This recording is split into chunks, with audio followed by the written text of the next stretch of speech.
इंदौर में लव जिहाद फंडिंग मामले में पकड़े गए कांग्रेस पार्षद अनवर कादिर की मुश्किलें लगातार बढ़ती जा रही हैं। बाणगंगा पुलिस को कोर्ट से उनकी रिमांड की अवधि 4 दिन के लिए और बढ़ा दी गई है।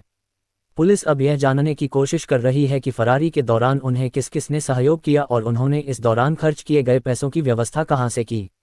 पुलिस जांच में सामने आया है कि फरार रहने के दौरान अनवर कादिर ने नागपुर में मिनाजुद्दीन नाम से फर्जी सिम कार्ड खरीदा और उसी सिम के जरिए अपने परिचितों से संपर्क बनाए रखा। बाणगंगा पुलिस की टीम नागपुर भी पहुंची, जहां उस दुकान की जांच की गई जहां से अनवर ने सिम और मोबाइल खरीदा था। दुकान संचालक से भी पुलिस ने पूछताछ की है। जांच में ये भी सामने आया है कि फरारी के दौरान अनवर ने करीब 4 से 5 लाख रुपए खर्च किए। पुलिस अब ये पता लगाने में जुटी है कि यह रकम कहां से आई और इसके पीछे कौन लोग शामिल थे। रिमांड अवधि बढ़ने के बाद पुलिस को उम्मीद है कि इस पूरे नेटवर्क के कई और राज सामने आएंगे। गौरतलब है कि अनवर कादिर पर गंभीर आरोप है कि उन्होंने लव जिहाद को बढ़ावा देने सर अनवर कादिर को आज कोर्ट में पेश करा था। कितने दिनों का रिमांड मिला और नागपुर की टीम उसको लेकर गई थी कि किस तरह से पूछताछ की जाएगी। जब पिछली बार अनवर कादिर को कोर्ट में पेश किया गया था तो आज रात तक की पीआर प्राप्त हुई थी, लेकिन क्योंकि उसने उसकी मोबाइल जो उसने नागपुर से खरीदा था उसकी तस्दीक के लिए वहाँ पर टीम भेजी थी, तो टीम के द्वारा तस्दीक की गई तो मोबाइल वहाँ से खरीदना पाया गया। अब ये स्पष्ट हो चुका है कि उसके द्वारा जो सिम यूज की थी उसी के द्वारा की गई थी। इस सिम से वो और भी किसी अन्य जो पुराने आरोपी हैं जो इसमें उनसे भी संपर्क में था क्या और इससे और क्या क्या उसके द्वारा किया गया था, इस संबंध में भी तस्दीक की जाना थी और सिम और मोबाइल की जब्ती का प्रयास भी किए जाना है।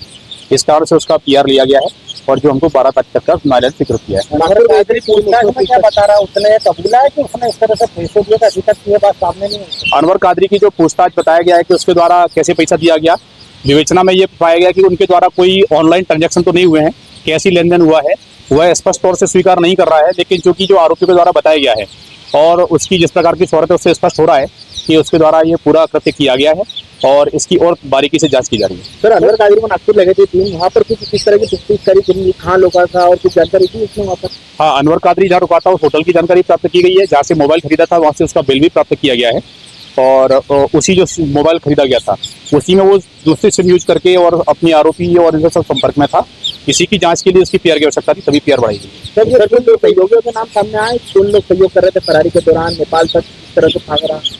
नहीं, अभी तक की जांच में जो स्पष्ट हुआ है कि ऐसा किसी सहयोग की उसकी लड़की के अलावा और कोई नाम नहीं आया है। बाकी उसकी जो बातचीत थी उसकी पत्नी फराना और जहाँ वो गया था उनको इसकी जानकारी थी, वहाँ बात की थी, तो 3-4 नंबरों से उसका संपर्क हुआ था इस फरारी के दौरान। सर ये सिम मिली थी, वो सिम जिसके नाम पर इसका क्या कनेक्शन है? सिम मिनाजुद्दीन के नाम से है, यद्यपि वो घटना से पहले ही वो सिम उसके पास थी लगभग 3-4 महीने से और उसी सिम का वो यूज़ करता था और बाद में जब फरार हुआ तब वो सिम का यूज़ किया था। क्योंकि वो पब्लिक में नहीं थी सिम, उससे बहुत ही सीमित लोगों से बातचीत करता था, इसलिए उसकी एकदम से पता नहीं चल पाया था। बाद में जब पुलिस के द्वारा टेक्निकल विवेचना की गई तब पता चला था कि वो दूसरी सिम यूज़ कर रहा है। उसके साथ वो उसका साथी है, उसका नाम मिनाजुद्दीन है, उससे भी विस्तृत पूछताछ की गई है, उसके बयान भी काटे गए, जरूरत पड़ने पर और भी पूछताछ की गई। कार्रवाई की जाएगी इसमें जिस तरह से सिम उपयोग के लिए यदि साक्ष्य मिले तो और ऐसा लगता है कि उसके द्वारा ये केवल फरारी के लिए दी गई है तो निश्चित तौर पर संरक्षण में किया जाएगा। लेकिन ये सिम अभी तक की जानकारी के अनुसार पूर्व से उसके पास थी,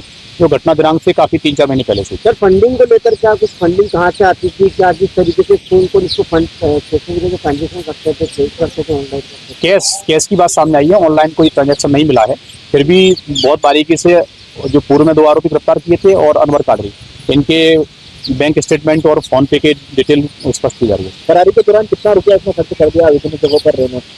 4 से 5 लाख रुपए इसका लगातार यात्रा में, रहने में और खाने पीने में इसका खर्च हुआ है।